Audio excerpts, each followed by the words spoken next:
pernyataan ini sudah jelas bahwa Allah itu beda dengan makhluk. Artinya mukhalafatul hawadits. Allah itu jelas beda sama makhluk.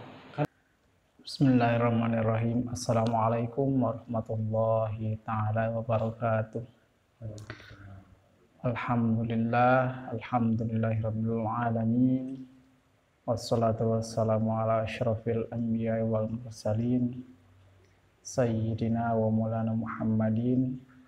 Asyhadu an la ilaha illallah al-haqqul mubin wa asyhadu anna Muhammadan abduhu wa rasuluhu as-sadiqul wa'dil amin. Amma ba'du fa ya ayyuhal mustami'un usi wa nafsi wa iyyakum bi taqwallah wa ta'atihi la'allakum turhamun. Faqala Allah ta'ala fil Qur'anil Karim wa huwa asdaqul qailin. A'udzu billahi minasyaitonir rajim. Bismillahirrahmanirrahim. Qul huwallahu ahad, Allahus samad, lam yalid wa lam yulad wa lam yakul lahu kufuwan ahad. Shadaqallahul azim wa shadaqa rasuluhun nabiyul habibul karim. Wa nahnu ala dzalika minasyahidin wa syakirin walhamdulillahi rabbil alamin. Puji dan syukur kita panjatkan kehadirat Allah. Alhamdulillah kita semua berkat qudrat dan iradahnya kita bisa kembali bersua, bermuajahah untuk kita sama-sama belajar memperdalami Islam. Mudah-mudahan apa yang kita kaji, apa yang kita pelajari malam ini menjadi buah ilmu untuk kita bekal beribadah dan meningkatkan ketakwaan kita terhadap Allah Subhanahu wa taala. Serta mudah-mudahan kita selalu dan senantiasa diberikan kesehatan, baik sehat lahir, sehat batin, sehat jasmani, sehat rohani, agar kita semua bisa lebih giat lagi untuk menjadi seorang mukmin muttaqin, seorang mukmin yang benar-benar bertakwa dan menjalankan semua syariat yang Allah tugaskan kepada kita semua. Salawat serta salamnya Allah semoga tercurah limpahkan kepada junjungan kita, imam kita, sayyidi kita, nabiyuna wa rasulana Muhammad sallallahu alaihi wasallam. Tidak lupa kepada para sahabat, para tabi'in, para ittabi'at ba'ut tabi'in, serta pada kita semua sebagai umatnya. Mudah-mudahan kita mendapatkan syafaatnya kelak di yaumil qiyamah. Amin ya Allah rabbal alamin. Sebelum memasuki kajian sebagaimana kita pelajari,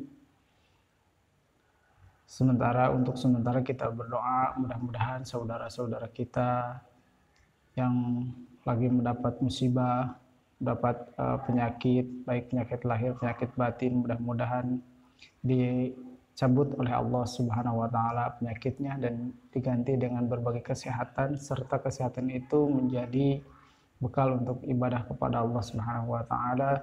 Serta yang belum mendapatkan hidayah semoga cepat mendapatkan hidayah, baik hidayah dilalah maupun hidayah taufik, agar semakin mempererat tali silaturahmi dan tali ukhuwah Islamiyah antar sesama muslim dan antar sesama umat Islam.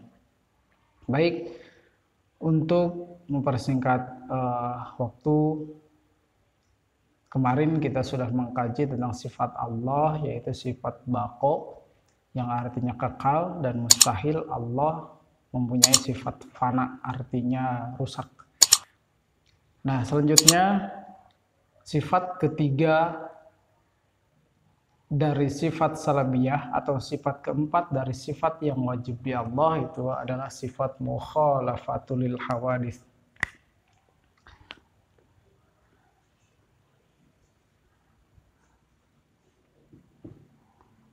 Ulil hawadits. Artinya Allah beda dengan semua makhluk yang baru. Apakah yang baru itu? Siapakah yang baru itu? Lalu di manakah yang baru itu? Yang baru itu disebut alam. Maka dibahasakan apa yang dinamakan dengan alam itu, maka alam itu adalah kullu ma siwallah. Setiap hal atau setiap benda, setiap zat selain Allah Subhanahu wa taala, maka itu disebut alam. Maka dalam surah Al-Fatihah dijelaskan alhamdulillahirabbil alamin.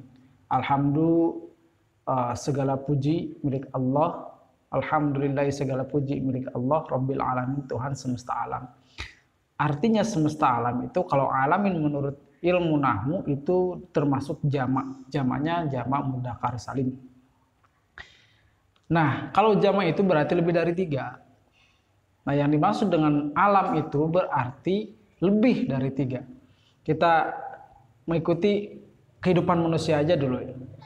Jadi manusia itu pertama ada dari alam ruh, kemudian turun ke alam rahim, dari alam rahim ke alam dunia, dari alam dunia ke alam barzah, dari alam barzah ke alam akhirat, dari alam akhirat ke ba'ats, dari ba'ats ke mizan, ke hisaban, lalu akhirnya ke surga dan neraka. Itu perjalanan kita. Bahkan kalau di dunia saja ada alam jin, ada alam dunia, ada malakut, jabarut, lahut, rob dan sidratul muntaha. Itu semua hawadis, artinya baru menurut Allah Subhanahu wa taala. Jadi perkara atau hal yang baru itu pasti beda dengan Allah.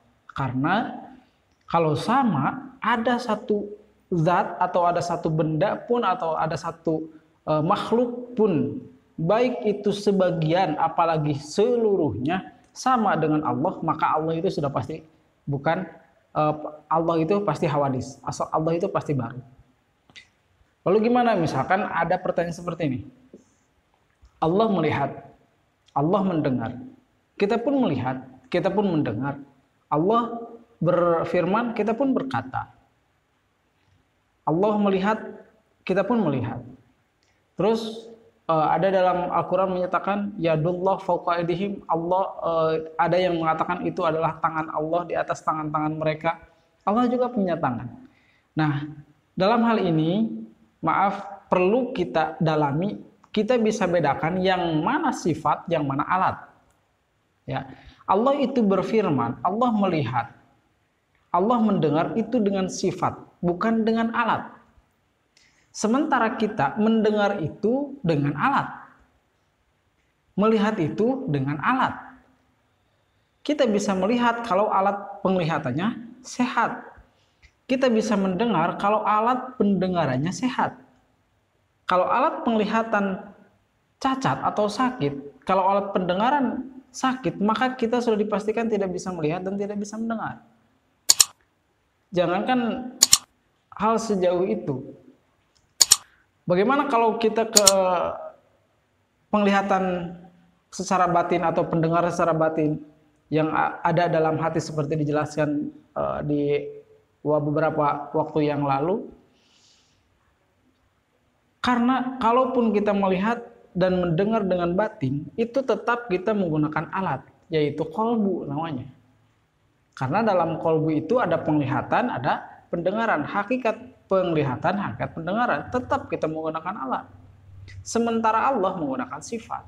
Kalau alatnya rusak, pasti kita tidak akan berfungsi dengan baik. Itu di hawadis, artinya di makhluk yang baru. Sementara kalau Allah melihat dengan alat, katakanlah Allah melihat dengan mata, berarti akan ada waktunya di mana Allah ngantuk, di mana mata tidur. Kalau Allah mendengar, ada waktu atau ada masanya di mana Allah tidak mendengar.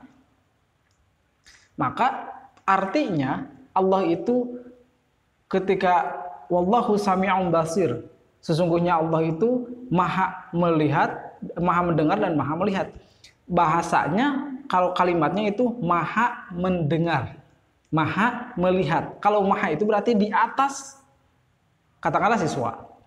Siswa pertama SD, yang kedua SMP, yang ketiga SMA, yang keempat mahasiswa, berarti di atas siswa. Siswa yang paling tinggi kedudukannya dan tidak ada lagi di atasnya itu mahasiswa. Sama, kalau orang ini berkuasa, terus ada lagi yang kekuasaannya di atasnya, ada lagi kekuasaan di atasnya, maka Allah Maha Kuasa. Karena setelah kekuasaan Allah tidak ada lagi kekuasaan yang lain. Kalau pendengaran kita hanya mampu melihat 100 meter, maka akan ada orang yang mampu melihat 200 meter. Akan ada lagi orang yang mampu melihat 500 meter. Tapi Allah Maha Melihat. Berarti kalau Maha Melihat itu sudah tidak ada lagi yang mampu melihat selain kekuasaan Allah, selain penglihatan Allah, atau selain basar Allah. Kalau kita mendengar, mungkin jarak 1 meter kita masih mampu mendengar. Jarak 10 meter kita sudah tidak mampu mendengar. Jarak 20 meter kita sudah bahkan sudah tidak mampu mendengar. Tapi Allah Maha Mendengar, artinya tidak ada batasan untuk Allah melihat dan tidak ada batasan untuk Allah mendengar.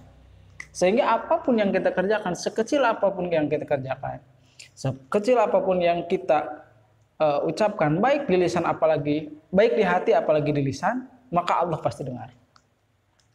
Dalam ayat lain Allah menjelaskan, wallahu ya'lamu ma fis sudur, Allah lebih mengetahui apa yang ada dalam hati-hati kalian. Mana buktinya? Salah satu bukti ketika Allah mengetahui ada dalam hati setiap manusia, itu terjadi ketika itu dijelaskan salah satunya di surah Al-Baqarah tentang penjelasan tentang orang munafik. Dalam ayat tersebut Allah menjelaskan, wa minan nasi may yaqulu amana billah wa ma hum bimumin. Padahal orang itu hanya menyatakan di lingkungannya, atau hanya meyakini atau bercerita tentang atau berbicara hanya kepada dirinya sendiri. Wahai Muhammad, ingat, hati-hati. Ada sebagian kalian, ada sebagian manusia, waktu itu yang dimaksud kafir Quraisy atau maaf bangsa Quraisy waktu itu. Tapi untuk saat ini itu hampir di semua negara itu tetap golongan ini pasti ada. Wa minan nasi, dari sebagian manusia itu may yaqulu amana billah wa ma hum bimumin. Ada orang yang mengatakan bahwa dirinya iman kepada Allah, tapi dia sesungguhnya tidak iman. Dalam lisan dia mengatakan iman kepada Allah, tapi dalam jinan atau dalam hatinya dia tidak iman kepada Allah. Sehingga dia hanya melaksanakan aturan Allah apa yang dia kehendaki, sementara aturan Allah yang dia benci dia tolak. Itu banyak hal terjadi saat ini. Karena kalau kita memang mengatakan diri sebagai orang muslim, Allah berfirman, udkhuluha fis-silmi kaffah. Masuk ke dalam Islam itu secara kafah, seutuhnya. Jadi bukan setengah-setengah. Karena tidak mungkin manusia masuk ke dalam surga setengah, ke neraka setengah. Tidak mungkin. Jadi kalau mau masuk surga Allah, jalankan aturan Allah, jalankan hukum Allah seutuhnya, jangan setengah-setengah. Baik hukum muamalahnya, baik hukum ubudiyahnya, baik hukum munakahahnya, ataupun hukum jinayahnya, laksanakan semua. Baru kita disebut muslim. Karena kalau tidak seperti itu, maka sudah dipastikan kita waminan nasi, termasuk golongan yang tadi. Maaf, kembali ke pembahasan. Dia tidak berkata kepada orang lain bahwa dirinya iman kepada Allah dalam lisan, tapi dalam hatinya dia tidak iman, tidak berkata. Tapi Allah langsung kasih berita kepada Nabi Muhammad SAW. Hai Muhammad, hati-hati. Isinya atau tokohnya pada waktu itu adalah Abdullah bin Ubay.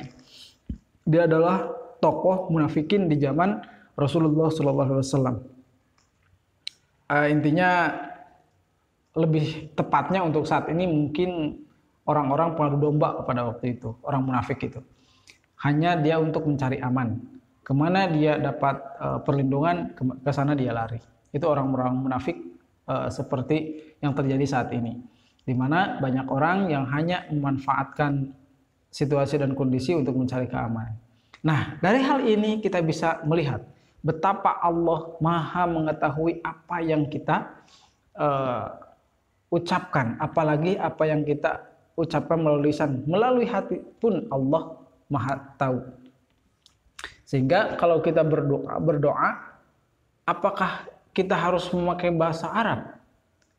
Tidak perlu, karena Allah Maha mendengar. Karena bahasa yang ada di alam dunia ini semuanya dari Allah.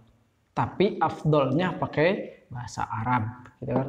Pakai doa-doa yang telah Rasulullah SAW sampaikan. Nah, dalam hal ini kita lebih memahami bagaimana basornya Allah, bagaimana kalamnya Allah, bagaimana samaknya Allah. Atau Allah Maha melihat, Allah Maha bersabda, Allah Maha mendengar. Dari pernyataan ini sudah jelas bahwa Allah itu beda dengan makhluk. Artinya mukhalafatul lil hawadis. Allah itu jelas beda sama makhluk. Karena Allah kalau sama dengan makhluk, katakanlah ada satu persamaan seperti tadi, Allah punya telinga. Berarti akan ada saatnya di mana Allah tidak mendengar. Ketika Allah punya mata, maka akan ada saatnya di mana Allah memejamkan matanya. Sedangkan kemarin sudah kita singgung bahwa la ta'khudhuhu sinatu wala naum. Allah tidak pernah memejamkan matanya, apalagi tidur. Gitu kan? Kalau istilah Sunda itu sinatun itu nunutan. Ya kan? Nah, mukhalafatul hawadis, Allah itu sudah dipastikan beda dengan makhluknya. Karena apa yang membedakan? Yang ada di makhluk itu salah satu af'al Allah atau hasil dari kudrah irodahnya Allah, dan itu pun ada kelemahan. Karena kita bisa melihat jarak dekat, mungkin jarak jauh kita tidak bisa melihat. Contohnya, contoh kecil aja. Kenapa kita melihat gunung biru, lautan biru, langit biru? Itu kalau menurut ilmu biologi, itu batas kemampuan melihat kita hanya sampai situ. Padahal pada hakikatnya gunung itu tidak biru, laut itu tidak biru pada hakikatnya. Karena kalau kita pun menyelam ke dalam laut, itu ternyata airnya bening seperti biasa, bukan biru. Kalau kita naik ke atas gunung itu bukan biru, ada pohon yang kuning, ada pohon yang merah, atau ada pohon yang hijau, itu tidak biru. Kenapa dari kejauhan bisa kelihatan biru? Karena batas kemampuan penglihatan kita cuma sampai situ. Langit pun tidak biru, karena batas kemampuan melihat kita sampai situ. Karena dalam tafsir Sawi dijelaskan langit itu terbuat dari 7 unsur. Ada dari besi, ada dari jamrud, ada dari ombak, ada dari jabarjud, ada juga terbuat dari intan berlian. Nah, nanti kita akan bahas dengan waktu ciptaan langit. Langit ke-1 terbuat dari apa, langit kedua terbuat dari apa, langit ketiga terbuat dari apa. Lalu kenapa kita cuma bisa melihat warna biru? Itu batas kemampuan kita. Karena kita melihatnya pakai alat. Jangankan kalaupun kita pakai alat hati aja, kita bisa melihat Jakarta, kita bisa mendengar Makkah, kita bisa melihat kejauhan tanpa pakai mata. Bagaimana itu bisa terjadi? Seperti kita dalam tidur.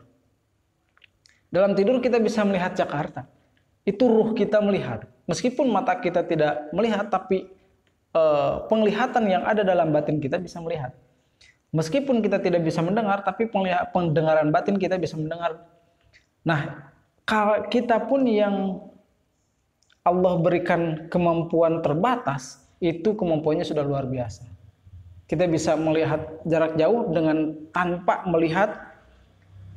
Contohnya seperti kita waktu tidur. Apakah itu benar terjadi? Kalau menurut para ahli hipnosis, gitu kan, ahli hipnoterapi, kalaupun kita mimpi malam ini ke Jakarta, itu benar ruh kita ada di Jakarta. Kalaupun kita mimpi melihat Monas, benar kita melihat Monas. Kalaupun kita ke Surabaya misalkan, melihat suatu bangunan atau satu event atau satu kegiatan, benar kita melihat itu dan kita mendengar itu. Makanya mungkin kita pernah mengalami hal seperti ini. Kita datang ke suatu tempat, terus perasaan kita, oh saya pernah kayaknya ke tempat ini, tapi kapan gitu. Terus kita ingat-ingat dan memang kita cuma waktu itu dan cuma hari ini kita ke sana. Sebelumnya kita tidak pernah, tapi merasa kita pernah ke sana. Nah, kalau menurut ilmu ahli hipnoterapi, itulah kenapa kita pernah merasakan datang ke suatu tempat, berarti pada waktu tidur kita memang pernah ke sana. Sehingga pas waktu sadar kita secara nyata melihat ke sana atau datang ke tempat itu, perasaan pernah datang ke tempat itu. Ruh kita memang pernah ke sana. Nah, dari sifat penglihatan kita, dari pendengaran kita, dari kemampuan kita yang Allah berikan, dengan ada keterbatasan saja kemampuannya sudah luar biasa. Apalagi kalau ada kemampuan Allah atau kudrohnya Allah atau irodahnya Allah atau samanya Allah, basornya Allah, itu kekuatan atau kemampuannya tidak terbatas dan bahkan sangat luar biasa. Apa yang ada dalam hati kita, apa yang ada dalam keinginan kita, Allah mendengar. Sehingga Allah menjelaskan, wallahu ya'lamu ma fis sudur. Mungkin itulah salah satu kenapa Allah mempunyai sifat mukhalafatul hawadis, jelas. Sementara mustahil Allah mempunyai sifat mumatsalatul lil hawadis. Maaf, ini tulisan mumatsalatul lil hawadis.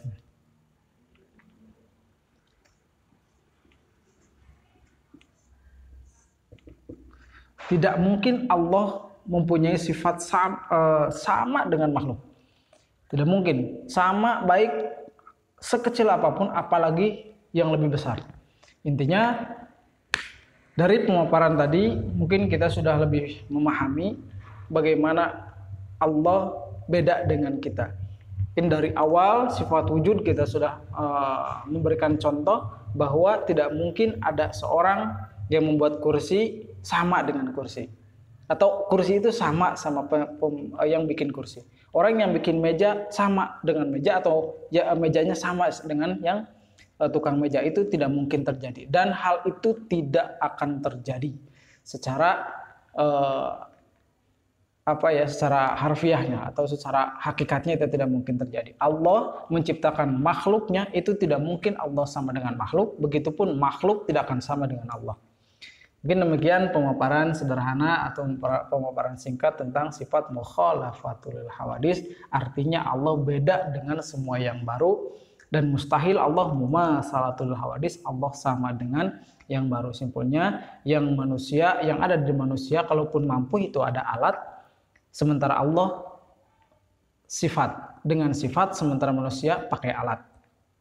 Allah bisa melihat, itu sifat samanya Allah, sementara manusia bisa melihat karena punya alat, yaitu mata. Manusia bisa mendengar karena punya alat, yaitu telinga, dan sebagainya.